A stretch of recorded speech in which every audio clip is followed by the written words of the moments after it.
2부 강의를 시작하겠습니다. 1부에서는 중세의 시대적 배경과 그러한 배경으로부터 생겨난 교육에 대해 살펴보았습니다. 2부에서는 르네상스 시대의 문화와 인문주의 교육에 대해 살펴보겠습니다. 르네상스란 14세기부터 16세기까지 서유럽에서 나타난 문화운동을 말합니다. 르네상스는 고대의 그리스 로마 문화로의 회귀, 즉 고대 문명의 부활이라는 의미에서 문예부흥이라고 합니다. 고대의 이상적인 문화를 부흥시킴으로써 새 문화를 창출해내려는 운동입니다. 그 범위는 사상, 문학, 미술, 건축 등 다방면에서 일어났습니다. 고대의 문명을 부흥시킴으로써 암흑의 시대로 평가된 중세의 문제점을 극복하려는 것이 특징입니다. 중세 이후 성장한 상업과 공업을 장악한 세력들은 경제를 발전시키는 주도적 역할을 하였습니다. 이들 부유한 세력을 중심으로 부르주아지 계급이 생겨났습니다. 문예부흥이 일어나는 그 시작점에서 사람들은 고대 그리스와 로마의 문학을 연구하였고 회화나 문학작품에서 인간의 감성에 주목하기 시작하였습니다. 동시에 내세가 아닌 현세적 삶에 관심을 가졌고 인간의 삶과 자연을 예술 표현의 대상으로 삼았습니다. 우리가 주목하는 점은 이 시기에 기존의 교회를 중심으로 이루어지던 문화적 활동들이 인간의 삶을 중심으로 바뀌었다는 점입니다. 즉 신중심의 사유로부터 벗어나 인간 중심의 사유를 하게 되었습니다. 15세기부터 17세기까지 이탈리아의 중부 도시인 피렌체를 지배했던 메디치가를 중심으로 부호들은 화려한 건축과 그림으로 저택과 교회를 치장하였습니다. 메디치가는 예술가들을 지원하여 레오나르도 다빈치, 미켈란젤로, 라파엘로와 같은 거장들을 탄생시켰습니다. 아래의 문예부흥식이 유명한 세 화가를 소개하겠습니다. 첫 번째 인물은 과학자이자 화가인 다빈치입니다. 그는 공기의 역학, 조류의 비행을 연구하였고 낙하산, 헬리콥터, 플레이트 날개를 구상하여 노트에 설계도를 그려 기록하였습니다. 또 회화에서는 인체 해부학 공간 원근법을 적용하여 탁월한 성취를 이루었습니다. 원근법을 적용한 최후의 만찬, 그리고 세계적으로 널리 알려진 모나리자 등 대표작이 있습니다. 두 번째 인물은 이탈리아 유명한 조각가, 화가, 건축가인 미켈란젤로입니다. 아담의 창조는 미켈란젤로가 프레스코 제작법으로 시스티나 성당 천장에 그린 벽화 중 하나입니다. 하느님이 최초의 인간 아담에게 생명을 불어넣은 창세기 속 성경 이야기를 그렸습니다. 미켈란젤로는 그림뿐만 아니라 조각에도 뛰어난 솜씨를 선보였습니다. 그의 조각 작품 피에타는 바티칸 성 베드로 대성당에 소장되어 있습니다. 예수를 품에 안고 슬퍼하는 마리아의 모습을 표현하였습니다. 세 번째 인물은 당시에 가장 사랑을 받았던 화가 라파엘로입니다. 이 작품은 라파엘로의 그림으로 플라톤의 아테네 학당을 묘사하였습니다. 다음은 라파엘로의 작품 의자에 앉은 성모 마리아입니다. 그러나 르네상스 후기에 들어서면서 이탈리아의 르네상스가 점차 형식적인 것으로 바뀌었습니다. 인문주의 교육 방식은 키케로주의로 변질해 갔습니다. 그것은 주로 인문주의라는 본질에서 벗어나 좁고 고루한 문법과 형식적인 교육에 치우치는 경향을 말합니다. 이와 달리 북유럽에서는 주로 종교 개혁 운동으로 르네상스를 사회적 운동으로 승화시켰습니다. 타락한 교회와 국가의 사회적 악을 치유하고 가난하고 고통받는 민중을 위해 개혁을 추진하였습니다. 당시에 설립된 인문주의 교육기관에 대해 살펴보겠습니다. 인문주의 교육 이념은 중세 말기에 설립된 대학과 시민학교를 중심으로 전파되었습니다. 르네상스 시기의 교육은 고대 그리스 사람들의 자유교육을 본보기로 삼았습니다. 교육의 목표는 지, 덕, 체의 조화로운 발달, 교양을 갖춘 자유인을 길러내고자 하였습니다. 이러한 이념은 플라톤과 아리스토텔레스의 교육 사상을 기초로 이루어졌습니다. 그리스어를 가르치기 시작하면서 새로운 학풍과 이념이 생겨나기 시작하였습니다. 이러한 학풍은 16세기 초에 이르러 옥스퍼드와 캠브리지 대학에까지 전파되었습니다. 이 시기에 기존의 수도원 학교와 교회 학교의 틀을 벗어난 새로운 유형의 학교가 설립되었습니다. 이탈리아에서는 궁정학교가 널리 유행하였습니다. 비토리노가 설립한 만투아 학교는 인문교육과 기사교육을 결합한 학교입니다. 독일의 군주학교와 이탈리아의 궁정학교는 유사하였습니다. 이 시기 가장 전형적인 인문주의 학교는 김나지움입니다.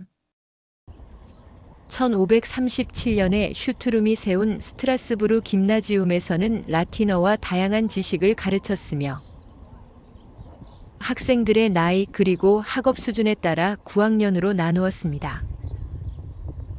특히 인간에 관한 인식이 교육 목적에 포함되었습니다.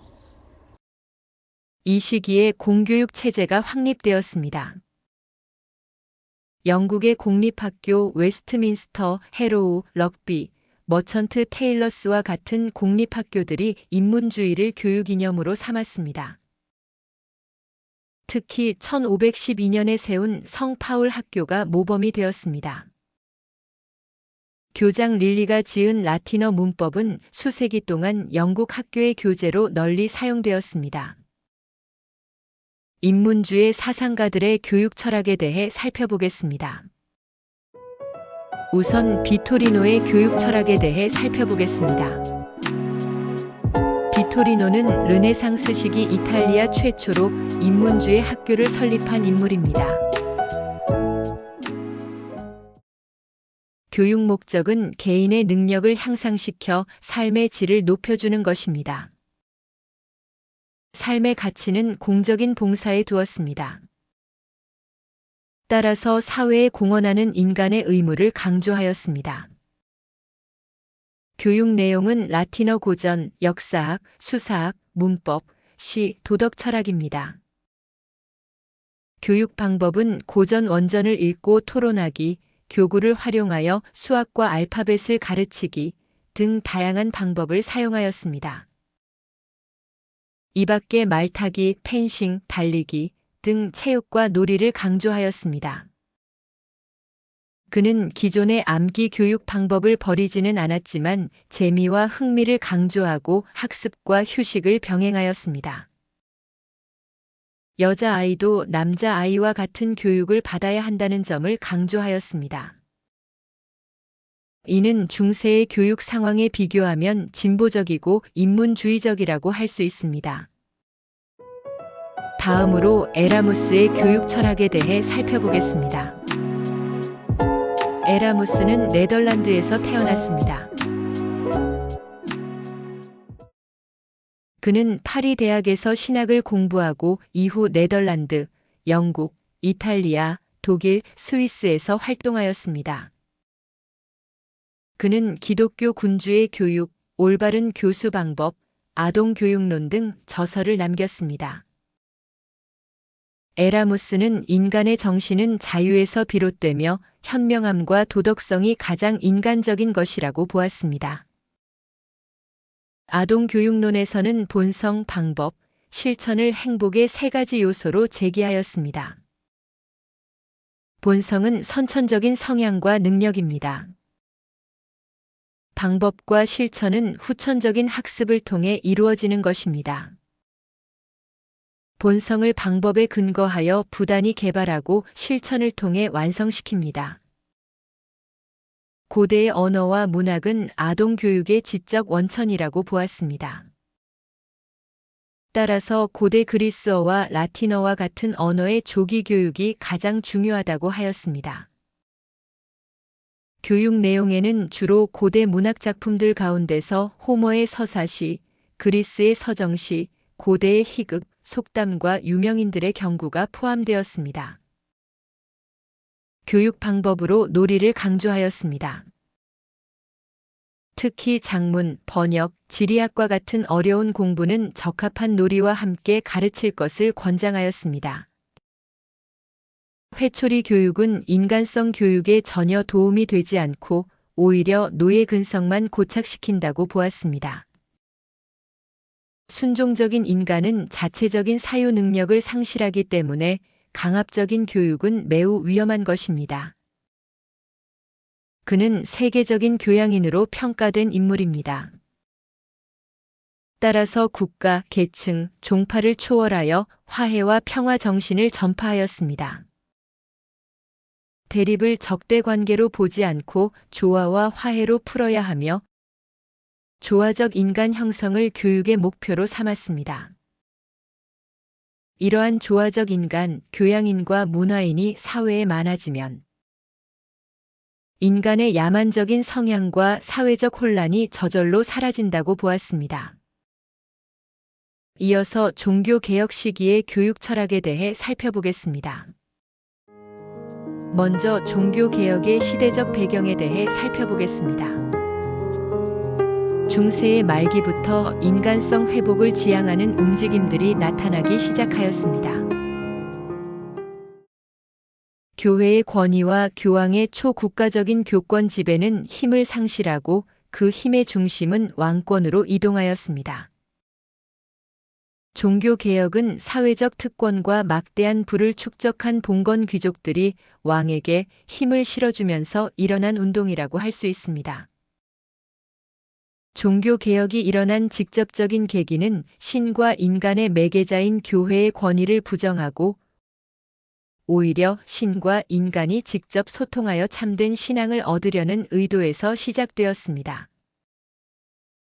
특히 1514년부터 1517년 사이에 반포된 면죄부 판매에 대한 반발에서 촉발되었습니다.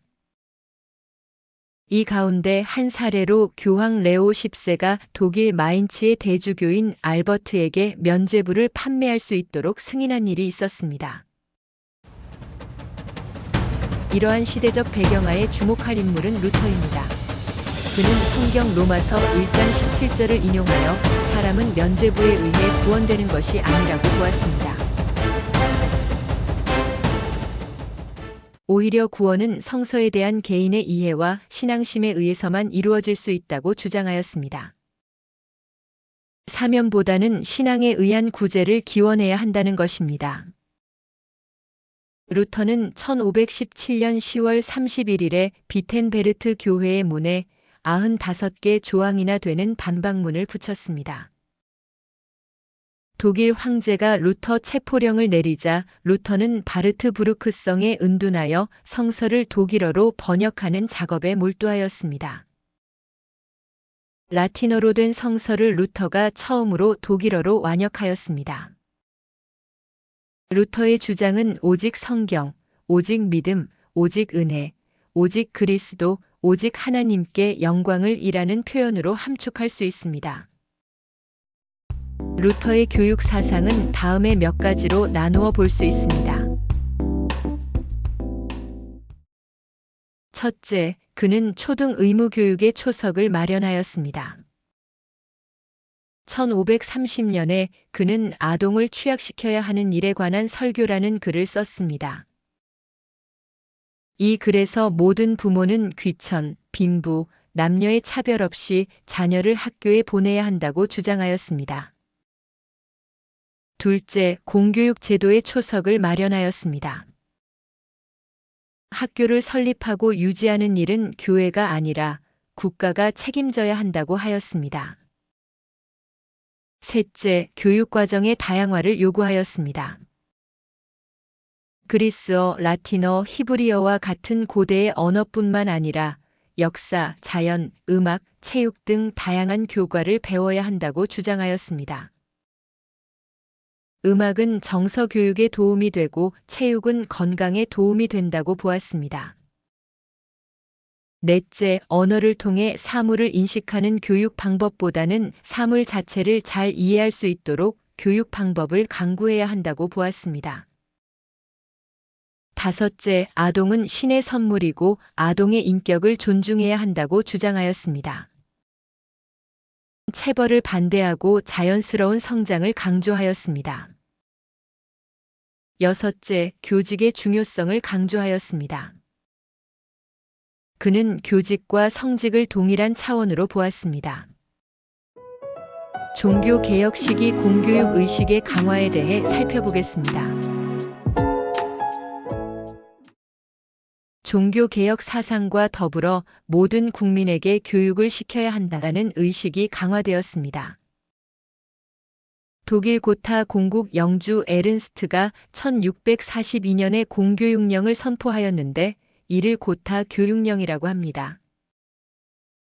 이 법령에는 취약 의무제, 학습 편성, 학교 관리, 교육과정, 교수법 등 체계적인 내용이 포함되었습니다. 그 결과 고타의 시골 농부가 다른 나라 귀족들보다 교육을 더 많이 받았다고 합니다. 영국에서는 1642년 매사추세츠 교육령을 제정하였습니다. 그 내용은 다음과 같습니다. 첫째, 공립학교를 제도화한다. 둘째, 부모가 자녀를 교육시킬 의무가 있다. 셋째, 지방자치단체는 학교를 세워야 할 의무가 있다. 그들의 의무 교육과 감독권을 인정한다. 넷째, 모든 주민에게 교육세를 부과하고 아동들에게 무상 교육을 실시한다. 종교개혁의 교육사적 의의에 대해 살펴보겠습니다. 첫째, 인간의 이성과 자유에 대한 인식이 서서히 생겨났습니다. 이로부터 교회의 권위에 대항할 수 있는 힘이 생겼습니다. 이 때문에 종교개혁이 가능해졌습니다. 둘째, 종교개혁을 통하여 보편교육이 확산되었습니다.